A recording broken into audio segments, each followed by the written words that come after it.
Meet our newest family member, Ozzy. Now you are exactly what you eat, and that applies to every living creature. Since you love your dog, wouldn't you want to give them the best diet possible? Let's get to it. Dogs have evolved alongside humans for at least 40,000 years and can eat most human food. At the end, I will provide a list of good and bad ingredients for dogs. Homemade dog food is much healthier and cheaper than factory feed and the best tool to avoid cancer and health problems. You want to throw all the veg, the carrot, broccoli, squash, and spinach, barely covered with water, and set that to a boil for about 15 minutes. And you have the same process for the meat, the chicken liver, hearts, and breast. Simmer for about 20 minutes. For the vegetables, you want to strain out the liquid. You're going to reserve that liquid for later, mingle that with the meat juice for a little special treat for the little doggy. You can either take a hand dicer or a mash to the vegetables. And if it needs more liquid, you can add a couple tablespoons of the liquid that you just drained.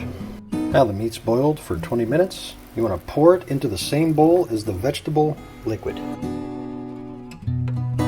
Now it's time to mince the meat. You're going to pulse it in maybe a couple 3 batches. A semi-fine grind.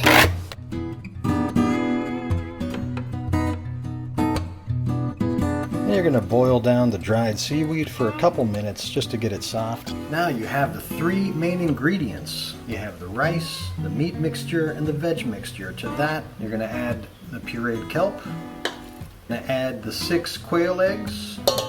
Now, how do you open a quail egg? With a knife. Some of the shell in there. Now these shells, you're going to save them, dry them out, grind them into a powder, and if you want to supercharge the dog food, you're going to sprinkle that powder, mix it in. Also, I'm going to add about a tablespoon or more of ginger powder. And finally, you want to add a little salt. All living creatures need salt for electrolysis, but you never want to add too much. It could be bad for the dog.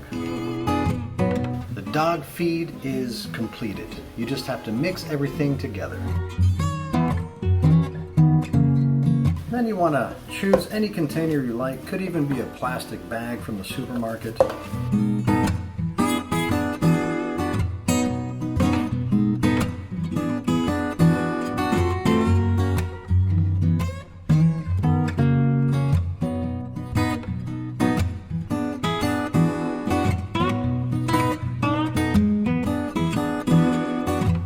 Have a regular cheap pork shoulder. I'm going to cut it up into 1-inch chunks and then grind it.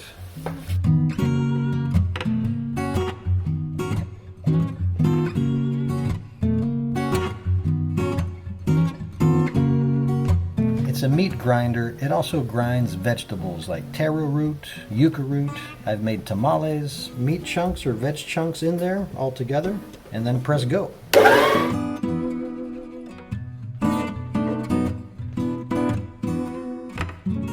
Once you have the minced meat mix, put it in the oven at 350 Fahrenheit for 1 hour covered. Out of the oven, you're going to let that cool down completely and then mix it with the other ingredients. Right, so I have 4 chicken livers. I'm going to pulse this up. These are going to be raw chopped. Whoops. And there you have a nice liver paste. Same as the previous recipe, mix all ingredients together and then place in containers for storage in the freezer or fridge.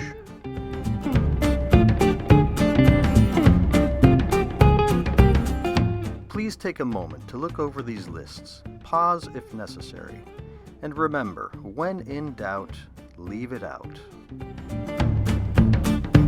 Now, the moment of truth. We're going to put half of it in the bowl. Okay, let him loose.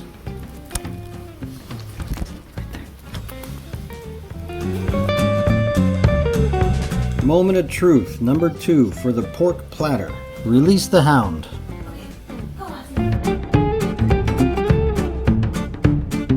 Another satisfied customer. I hope that was very useful. And Anyone seen Ozzy? Anyone? no. What are you doing? Oh. You're violating his privacy. I know. Oh, did you get his permission? I did. No, he didn't. I'm sorry. No, he didn't. I'm sorry. My bad. I have to do this quick. I hope that was easy to understand. If you want to maximize nutritional value and minimize cost, go to your local market and see whatever is inexpensive. It's totally possible to make a very nutritious dog meal. I'm going to finish tonight with a real Budweiser, Budvar, and a Brasilia CAO cigar. Keep cooking until next time.